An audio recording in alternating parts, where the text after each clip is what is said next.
श्री सीताराम।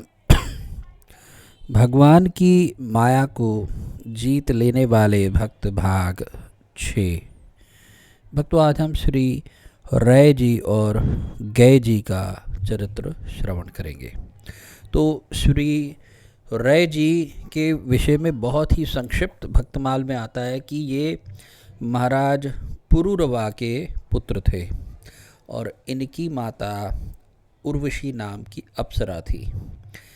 इनके जो 5 भाई थे वो थे जय, विजय, आयु, श्रुतायु एवं सत्यायु। रै जी अपने भाइयों में प्रतापी और ज्ञानी थे। इनको भगवान की विशेष कृपा प्राप्त थी और ये परम भागवत थे। भगवान के श्री चरण कमलों में मन लगाकर ये माया से पार हो गए। भक्तों, Maya dare not touch you if you are fully surrendered to the lotus feet of supreme lord. भगवान के चरण कमलों में मन लगाकर उनके आश्रित होकर जो जीव चलता है, माया उसे छू भी नहीं सकती।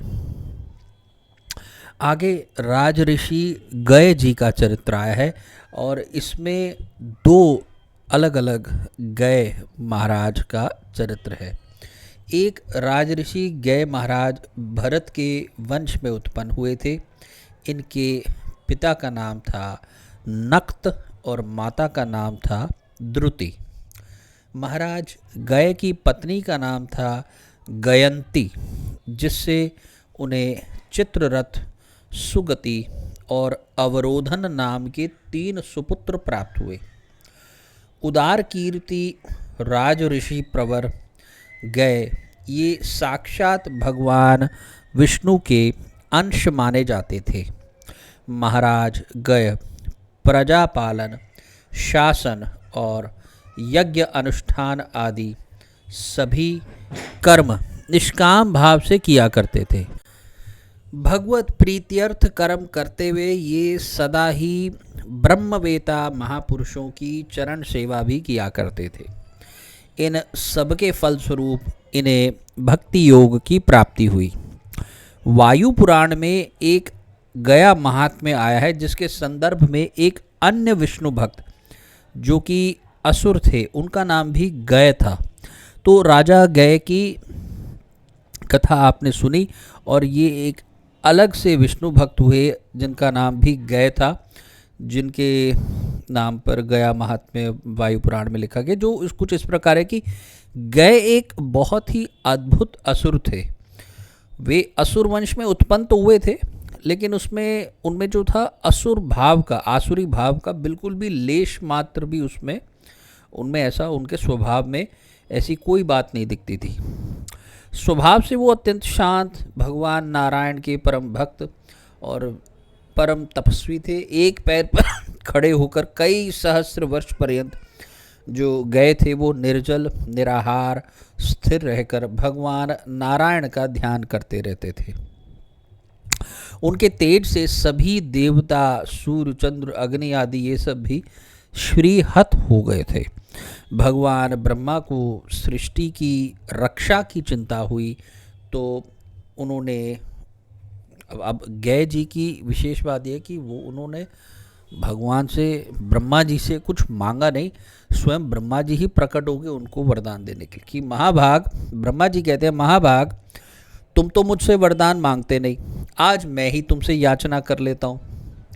मुझे यज्ञ करना है और मुझे ऐसा लगता है कि तुम्हारे शरीर जैसा पवित्र स्थल, उस यज्ञ के लिए त्रिभुवन में कोई नहीं है मेरे देह पर। तो अब गय जी क्या कहते हैं कि मेरे देह पर मेरे आराध्य यानी भगवान नारायण को संतुष्ट करने के लिए आप यज्ञ करेंगे तो इससे अधिक सौभाग्य मेरा क्या होगा। ब्रह्मा जी की बात पूरी होने से पहले ही गय भूमि पर लेट गए और बोले कि आप इस पर अब यज्ञ करें। कुंड, वेदिका आदि सब बने और सैकड़ों वर्ष तक यज्ञ चला, किंतु आश्चर्य ये हुआ कि गय का एक रोम भी नहीं चला। वह श्वास रोक करके स्थिर पड़े रहे। यज्ञ समाप्त होना ही था और गय फिर उठ खड़े हुए। इस भय से ब्रह्मा जी ने भगवान नारायण का स्मरण किया। भगवान ने उसके विभिन्न अंगों पर विभिन्न देवताओं को स्थापित किया और उसके हृदयेश पर स्वयं गदा लेकर के खड़े हुए। मेरे शरीर पर कहीं कोई भी कैसा भी पिंड दान करे, उसके पितरों को अक्षय तृप्ति प्राप्त हो, यह वरदान गय ने भगवान से मांगा और पूरा गया क्षेत्र उसके देह पर ही स्थित है। भगवान के भक्तों की ये बड़ी एक विशेषता है कि वे अधिकतर देखा गया है कि अपने किसी विशेष तृप्ति के लिए कुछ मांगते नहीं भगवान से, और जो किसी भी हेतु के लिए कोई कि मुझे तो कुछ चाहिए नहीं फिर भी मैं भगवान का भजन साधन कर रहा हूँ, ऐसे जीवों पर भगवान बहुत जल्दी कृपा करते हैं और बहुत अधिक स्नेह करते हैं कि मुझे कुछ नहीं चाहिए। जिसको चाहिए उस पर भी कृपा करते हैं, जिसको नहीं चाहिए उस पर अधिक कृपा करते हैं। और निष्काम होकर के किया गया भजन साधन बहुत जल्दी फलीभूत होता है।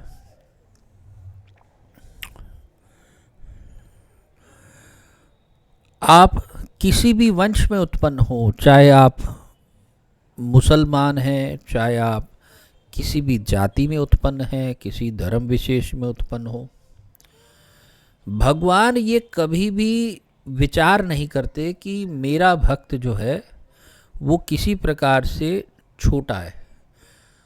भगवान अपने भक्तों का चरित्र सुनने के लिए लालायित रहते हैं। इस वक्त आप ये जो चरित्र श्रवण कर रहे हैं सभी भक्तों का, आप ये निश्चित जानिए कि आपके बगल में भगवान इसको ध्यान लगाकर, कान लगाकर इसको सुन रहे हैं।